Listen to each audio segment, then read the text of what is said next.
Thoyensu aduwaida leba fana mathaduna lamba phangba phangdabai tawduna thong adu hangi aduga mapa machadu tumina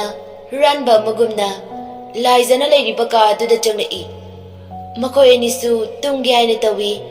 adubu famung adudi macha oibana macha thoi famung sidi challoye baba kangkha makhado ina tumase hoi aduna farni si haiduna makoi ani kanga makhada tumkre Thoyen wari sing adu libalo rapada laizana macha thoi asiyaraga masu wa makata rudre macha nungai kire khanduna mama ai ninne thoi thiru khige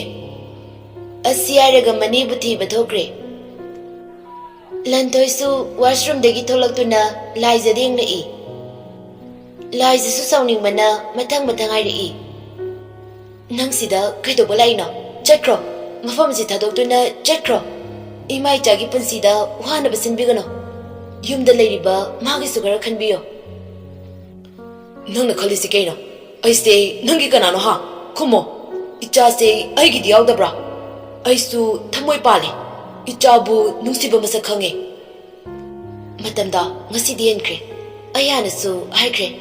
nangai gi punsidi toran wang mane haina nang masi he kawbugumna darise koigino Lantoyen dagdi wai adu tabada pinglawna sagalai aduga laizibu manakta singsilaga makhya chiga gairi masi uraknaba kanana singe ichase aigi diawdabra nangse farabasu fatrabasu yumamagi maune aigi nupi aduna aina ba ingadabane aina tawaba thabakta tawgadabane asumna hainaringeida thoyen changlai adu badalan thoina laizabu chat intorai laizayam sauna fadingni adubu machale ramba aduda wa adu laithoaga no fetaraga ri macha thoi mama la o chalase kaida yumda baba la o ba chalase asiyaraga mama gi makhuda du paiduna jingduna thokre lantoisu no fetaragi ngi aduga masu mapanda thulai asumna thoyengi dingaida laiza upai leita adumaglai thoisuna federaga yengduna lewi yum yoraduna imungda changai ahumdu madu badarita yamna sauna hairi chet kairabasu hairamaga chet pyadra aikhoibu mathasana siliba kaigino aikhoibu badanam pinaba silirona mira su toksinari ima yarse toba mi mamangda ikai mina kumaigum nengda batare asi aiduna manembu themjili lanthoi su wa mata haide magi kada kakakki thoyen su mama bachingduna kakakre mira laizigi manakda lai aduga laizada khudi thizilali aduga leiribo pududa makogadu yesili aduba leimaida wanthaduna takre lanthoi yam pakhana changsilai aduga ri mira se tabra rita su kari tawrabana haina chinsilai adubu oiramliba mataw adubada masu pakhana kaino toribasiba aibu manglo taibangla lanthoi yam sauna laizabu ngangtharai masi pumbase nangna thoali natra nabuk chena tokpikpa nangbu karama nupina laizabu hena warokre laizadi kaisu khangjaba nachade adubu taruba thabak khudingda maboranba dumtai ibunga imause doctor da punaba mukta tause asi aiduna mirabu doctor da pukhatre mama babana mama da chairida kaigino chaibana de macha thoi baba se wangang bada kanna dum ngang bane adugine adu mama hawzikini ne da kaigino manu puda thomjilida aduga wasungangda adum tumaga leiduba kaisu dore nine da soidana thingjiluba adugi nabagine mama nine do sira jalo laizawa heidu tabada swailawi aduga machabu konsinbi aduga iri macha thoi nine do kaisu dore se ꯑꯗꯨꯃꯥꯏꯅ ꯍꯥꯏꯅꯨꯀꯣ ꯐꯠꯇꯦꯕ ꯍꯣꯏ ꯃꯃꯥ ꯁꯣꯝꯗꯁꯨ ꯃꯤꯔꯥ oxygen ꯊꯥꯖꯤꯟꯗꯨꯅ ꯀꯟꯅ ꯂꯥꯏꯀꯠꯅꯔꯤ ꯎꯔꯤꯅ ꯅꯨꯄꯥ ꯅꯨꯡꯉꯥꯏꯔꯤꯕꯣ ꯅꯪꯕꯣ ꯅꯨꯡꯉꯥꯏꯔꯤ ꯅꯪꯕꯨ ꯁꯤꯗ ꯀꯩꯗꯧꯔꯝꯃꯤꯅꯣ ꯃꯤꯔꯥꯗꯣ ꯒ꯭ꯌꯥꯟ ꯇꯥꯈꯤꯗ꯭ꯔꯦ ꯑꯗꯨꯒꯤ ꯂꯥꯛꯑꯝꯕꯅꯦ ꯃꯇꯧ ꯀꯔꯝꯅ ꯂꯟꯊꯣꯏꯁꯨ ꯋꯥꯔꯤ ꯄꯨꯝꯕ ꯑꯗꯨ ꯑꯃꯠꯇ ꯆꯤꯊꯗ ꯂꯤꯔꯝꯃꯤ ꯑꯁꯨꯝꯅ ꯉꯥꯡꯅꯔꯤꯉꯩꯗ ꯂꯥꯏꯖꯁꯨ ꯂꯥꯛꯂꯝꯃꯤ ꯎꯔꯤ ꯂꯥꯏꯖꯗ ꯑꯣꯟꯁꯤꯟꯗꯨꯅ ꯅꯪꯅ ꯃꯇꯧ ꯀꯔꯝꯅ ꯗꯥꯔꯤ ꯍꯥꯏꯌꯣ ꯗꯥꯔꯤ ꯅꯆꯟ ꯉꯁꯤꯗꯤ ꯍꯥꯏꯐꯝ ꯈꯪꯗꯅ ꯋꯥꯔꯦ ꯃꯇꯝ ꯀꯨꯏꯅ ꯂꯣꯗꯨꯅ ꯂꯥꯛꯄ ꯋꯥꯐꯝꯁꯦ ꯉꯁꯤꯗꯤ ꯑꯩ ꯂꯤꯔꯒꯦ ꯑꯁꯨꯝꯅ ꯂꯥꯏꯖꯅ ꯋꯥꯔꯤ ꯂꯤꯒꯦ ꯍꯦꯛ ꯇꯧꯕꯒ ꯗꯣꯛꯇꯔ ꯑꯃꯅ ꯂꯟꯊꯣꯏꯕꯨ ꯀꯧꯔꯛꯏ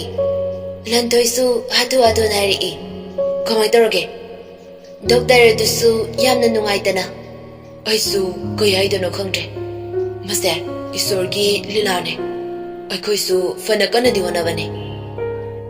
ꯉꯁꯥꯏꯗꯒꯤ ꯉꯥꯡꯅꯔꯤꯕ ꯃꯌꯥꯝꯗꯨ ꯂꯥꯏꯖꯁꯨ ꯇꯥꯔꯤꯕꯅꯤ ꯃꯥꯁꯨ ꯅꯨꯡꯉꯥꯏꯇꯅ ꯀꯞꯆꯩ ꯔꯤꯇꯥꯅ ꯀꯔꯤꯅꯣ ꯏꯃꯧꯅ ꯇꯧꯔꯤꯕꯁꯤꯕꯣ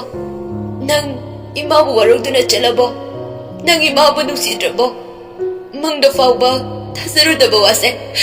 ꯀꯩꯒꯤꯅꯣ ꯇꯥꯏꯕꯪꯗ ꯏꯃꯥꯗ ꯇꯥꯍꯜꯂꯤꯕ ꯂꯥꯏꯖꯁꯨ ꯀꯞꯂꯒ ꯏꯅꯥ ꯅꯪ ꯏꯆꯦꯕꯨ ꯋꯥꯔꯧꯔꯕ ꯏꯆꯦꯅ ꯅꯪꯒꯤ ꯅꯐꯝꯗ ꯌꯥꯝꯅ ꯂꯥꯟꯈ꯭ꯔꯦ ꯏꯆꯦꯕꯨ ꯑꯃꯨꯛꯇꯗꯤ ꯉꯥꯛꯄꯤꯔꯝꯃꯨꯕ ꯑꯩꯅ ꯌꯨꯝ ꯑꯁꯤꯗ ꯈꯣꯡ ꯊꯥꯡꯖꯤꯜꯂꯛꯏꯕꯁꯦ ꯅꯪꯒꯤ ꯑꯔꯣꯏꯕ ꯌꯥꯍꯤꯞ ꯇꯥꯟꯅꯕ ꯑꯣꯏꯅ ꯊꯣꯛꯑꯕ꯭ꯔꯥ ꯑꯩ ꯂꯥꯜꯂꯦ ꯅꯐꯝꯗ ꯑꯩꯒꯤ ꯉꯥꯛꯐꯤꯐꯝ ꯊꯣꯛꯇ꯭ꯔꯕ ꯏꯔꯥꯜꯁꯦ ꯑꯃꯨꯛꯇꯗꯤ ꯉꯥꯛꯄꯤꯔꯝꯃꯨꯕ ꯂꯟꯊꯣꯏꯁꯨ ꯅꯤꯡꯉꯝꯗ ꯑꯩꯁꯦ ꯌꯥꯝꯅ ꯐꯠꯇ꯭ꯔꯕ꯭ꯔꯥ ꯅꯪꯅ ꯑꯩꯕꯨ ꯌꯥꯝꯅ ꯋꯥꯔꯧꯔꯝꯒꯅꯤꯀꯣ ꯑꯩꯁꯦ ꯀꯥꯟꯅꯗ꯭ꯔꯕ ꯎꯄꯥꯜ ꯑꯃꯒꯨꯝ ꯑꯩ ꯇꯧꯐꯝ ꯈꯪꯗ꯭ꯔꯦ ꯅꯨꯡ ꯑꯅꯤꯒꯤ ꯃꯔꯛꯇ ꯍꯥꯎꯏꯔꯨꯕꯅ ꯑꯩ ꯄꯥꯡꯒꯜ ꯊꯣꯛꯄ ꯉꯝꯗ꯭ꯔꯦ ꯅꯪꯅ ꯀꯌꯥꯗ ꯋꯥꯅ ꯂꯦꯜꯂꯝꯒꯗꯕ ꯑꯁꯨꯛ ꯀꯨꯏꯕꯁꯦ ꯑꯁꯤ ꯍꯥꯏꯗꯨꯅ ꯃꯥꯁꯨ ꯇꯦꯡꯊꯥꯖꯔꯤ ꯍꯣꯁꯄꯤꯇꯥꯜ ꯑꯗꯨ ꯃꯤꯀꯞ ꯃꯤꯔꯥꯎꯈꯣꯜꯅ ꯄꯨꯡꯅꯤꯟ ꯅꯤꯜꯂꯔꯤ ꯗꯣꯛꯇꯔ ꯑꯗꯨꯅ ꯀꯔꯤꯅꯣ ꯃꯌꯥꯝꯅ ꯇꯧꯕꯤꯔꯤꯁꯤꯕꯣ ꯃꯁꯤ ꯍꯣꯁꯄꯤꯇꯥꯜꯅꯦ ꯀꯔꯤꯅꯣ ꯇꯧꯕꯤꯔꯤꯗꯨꯕꯣ ꯑꯩꯅ ꯍꯥꯏꯒꯦ ꯈꯜꯂꯤꯕ ꯋꯥꯁꯤꯐꯥꯎ ꯍꯥꯏꯕ ꯂꯣꯏꯗ꯭ꯔꯤ ꯂꯟꯊꯣꯏ ꯌꯥꯝ ꯄꯥꯈꯠꯅ ꯗꯣꯛꯇꯔ ꯑꯃꯨꯛꯇ ꯍꯥꯏꯕꯤꯌꯣ ꯃꯥ ꯀꯩꯗꯧꯔꯒꯦ ꯒ꯭ꯌꯥꯟꯕꯨꯗꯤ ꯂꯥꯛꯑꯦ ꯑꯗꯨꯕꯨ ꯑꯩꯈꯣꯏꯁꯨ ꯐꯅ ꯀꯟꯅꯗꯤ ꯍꯣꯠꯅꯕꯅꯤ ꯑꯗꯨꯕꯨ ꯏꯁꯣꯔꯅꯗꯤ ꯊꯋꯥꯏ ꯐꯥꯎꯗꯤ ꯀꯟꯕꯤꯔꯦ ꯑꯗꯨꯗ ꯀꯩꯗꯧꯔꯒꯦ ꯃꯥꯒꯤꯁꯦ ꯃꯤꯠ ꯃꯔꯤꯗ ꯁꯣꯛꯈꯤꯕꯅ ꯃꯔꯝ ꯑꯣꯏꯔꯒ ꯃꯤꯒꯨꯝꯕ ꯄꯣꯠꯆꯩ ꯑꯃꯠꯇ ꯎꯕ ꯉꯝꯗ꯭ꯔꯦ ꯋꯥꯍꯩ ꯑꯗꯨ ꯇꯥꯕꯗ ꯂꯥꯏꯖ ꯃꯈꯥꯗ ꯐꯝꯊꯩ ꯂꯟꯊꯣꯏꯁꯨ ꯃꯁꯥ ꯑꯗꯨ ꯁ꯭ꯋꯥꯏ ꯂꯥꯎꯏ ꯔꯤꯇꯥꯅ ꯍꯥ ꯏꯃꯧꯕꯣ ꯑꯁꯨꯝꯅ ꯃꯤꯔꯥꯁꯨ ꯌꯨꯝꯗ ꯄꯨꯊꯔꯛꯇꯨꯅ ꯂꯩꯔꯤ ꯂꯥꯏꯖꯁꯨ ꯃꯤꯔꯥꯒꯤ ꯁꯦꯕꯥ ꯇꯧꯕꯤꯔꯤ ꯔꯤꯇꯥ ꯑꯃꯗꯤ ꯂꯟꯊꯣꯏ ꯐꯝꯗꯨꯅ ꯂꯩ ꯇꯟꯖꯥ ꯑꯗꯨꯗ ꯂꯥꯏꯖꯁꯨ ꯂꯥꯛꯏ ꯑꯗꯨ ꯎꯕꯗ ꯔꯤꯇꯥ ꯃꯃꯧꯗ ꯀꯧꯔꯛꯏ ꯕꯦꯝꯃ ꯅꯪ ꯁꯤꯗ ꯑꯝꯇ ꯂꯥꯎ ꯂꯥꯏꯖꯅ ꯀꯩ ꯍꯥꯏꯒꯦ ꯏꯃꯥ ꯅꯪ ꯃꯇꯧ ꯀꯔꯝꯅ ꯇꯧꯔꯤꯕꯅꯣ ꯑꯩꯈꯣꯏꯅꯗꯤ ꯅꯪꯕꯨ ꯂꯩꯈꯤꯗ꯭ꯔꯦ ꯍꯥꯏꯗꯨꯅ ꯂꯩ ꯑꯁꯨꯛ ꯀꯨꯏꯕꯁꯦ ꯅꯪꯕꯨ ꯀꯥꯏꯗ ꯂꯩꯒꯦ ꯂꯥꯏꯖꯁꯨ ꯃꯥꯅ ꯂꯣꯠꯇꯨꯅ ꯊꯝꯖꯔꯤꯕ ꯋꯥꯐꯝ ꯑꯗꯨ ꯍꯥꯏꯔꯛꯏ ꯅꯨꯃꯤꯠꯇꯨ ꯂꯥꯏꯖ ꯒꯥꯔꯤ ꯑꯗꯨ ꯊꯧꯗꯨꯅ ꯂꯥꯛꯄꯅꯤ ꯑꯗꯨꯕꯨ ꯈꯪꯍꯧꯗꯦ ꯃꯥꯒꯤ ꯒꯥꯔꯤ ꯑꯗꯨ ꯕ꯭ꯔꯦꯛ ꯐꯥꯕ ꯌꯥꯈꯤꯗ꯭ꯔꯦ ꯃꯥꯁꯨ ꯄꯥꯈꯠꯄꯅ ꯒꯥꯔꯤ ꯑꯗꯨꯁꯨ ꯃꯤꯒꯤ ꯒꯥꯔꯤ ꯑꯃꯗ ꯊꯣꯝꯖꯤꯜꯂꯨꯏ ꯑꯗꯩ ꯃꯊꯪꯒ ꯑꯣꯜꯂꯒ ꯇꯥꯏ ꯑꯗꯨꯕꯨ ꯂꯥꯏꯕꯛ ꯐꯕ ꯍꯥꯏꯒꯗ꯭ꯔꯥ ꯑꯗꯨꯋꯥꯏꯗ ꯂꯩꯔꯝꯕ ꯃꯤꯁꯤꯡ ꯑꯗꯨꯅ ꯃꯥꯕꯨ ꯄꯨꯗꯨꯅ ꯆꯠꯈ꯭ꯔꯦ ꯃꯥꯅ ꯉꯁꯥꯏ ꯊꯦꯡꯉꯨꯕ ꯒꯥꯔꯤ ꯑꯗꯨꯒꯤ ꯅꯨꯄꯤ ꯑꯃ ꯌꯥꯎꯔꯝꯃꯤ ꯃꯍꯥꯛꯀꯤ ꯃꯃꯥꯏ ꯑꯗꯨ ꯃꯆꯦꯠ ꯑꯃ ꯐꯥꯎꯕ ꯂꯧꯕ ꯌꯥꯗꯦ ꯏꯅ ꯄꯨꯡꯉꯥꯡ ꯉꯥꯡꯉꯝꯃꯤ ꯑꯁꯨꯝꯅ ꯃꯇꯝ ꯈꯔ ꯍꯧꯈ꯭ꯔꯦ ꯂꯥꯏꯖꯁꯨ ꯇꯞꯅ ꯇꯞꯅ ꯒ꯭ꯌꯥꯟꯂꯛꯏ ꯂꯥꯏꯖꯅ ꯑꯩꯅ ꯂꯩꯁꯦ ꯀꯥꯏꯗꯅꯣ ꯑꯂꯤꯅ ꯕꯦꯝꯃ ꯅꯁꯥꯗꯣ ꯋꯥꯔꯅꯤꯅꯦ ꯉꯥꯏꯍꯥꯛꯇ ꯄꯣꯊꯥꯋꯣ ꯑꯩꯅ ꯂꯩꯔꯤꯕ ꯃꯐꯝꯁꯦ ꯀꯥꯏꯗꯅꯣ ꯅꯪꯅ ꯂꯩꯔꯤꯁꯤꯕꯨꯗꯤ ꯋꯥꯡꯉꯨꯗꯅꯦ ꯃꯇꯧ ꯀꯔꯝꯅ ꯅꯪꯁꯦ ꯒꯥꯔꯤ ꯑꯦꯛꯁꯤꯗꯦꯟ ꯊꯣꯛꯑꯒ ꯂꯩꯔꯝꯕꯗꯒꯤ ꯑꯩꯈꯣꯏꯅ ꯄꯨꯔꯛꯄꯅꯦ ꯅꯪꯕꯨ ꯀꯩ ꯂꯝꯗꯒꯤꯅꯣ ꯀꯩ ꯂꯩꯀꯥꯏꯅꯣ ꯅꯃꯤꯡꯅ ꯀꯔꯤ ꯀꯧꯕ ꯑꯩꯒꯤ ꯃꯤꯡꯅ ꯂꯥꯏꯖ ꯂꯩꯐꯝꯅ ꯇꯦꯡꯊꯥꯗꯒꯤꯅꯤ ꯑꯣ Adudi yumda pau pikinaba tausine. Laija magi phone adu yengi adubu yauramdre number su leidabana pau adu pide. Leibaki akanba irang leibana ban blockage su tauri asumna sumokibana chayi ma dawjinkre. Laijana nine how nangbu kay haige aisu naba farabanina yumda naba taurage nine aisu aigidamakta yamna wabire karina laman singani yareda kaigi lamano sidi mi ama oina mioiba magi kitang binungsi adu utbane awa na haibasidi mi amana mi amada mating pangadabane asumna laijasu matang koina uba fangudraba magi mapuroibabu uba fanglani kanbada aduki matik harauzai pikliba macha adubu mathada pamduna lai ngayaki matungda yum yoraduna kitang ngairakpa adwaida mi masing mayam ama kena mongna chatnariba adu ubada masu kari leibano khanangjai ichan kai legi ngasibo nupi adusu aisu khangdi aidi saigi minati sida imanabi male moida lakpane ado moise luongbra kainom leibane borda masakyam fazajani tu ngasai imanabina tharambane moigi mabungne ye asi aiduna phone adu lokthokduna photo di ngali nupi amana bye lao thenge hoi lai inama chalo ki ko asi aiduna masu chatkre laija masadu pendaba sauningba ma farami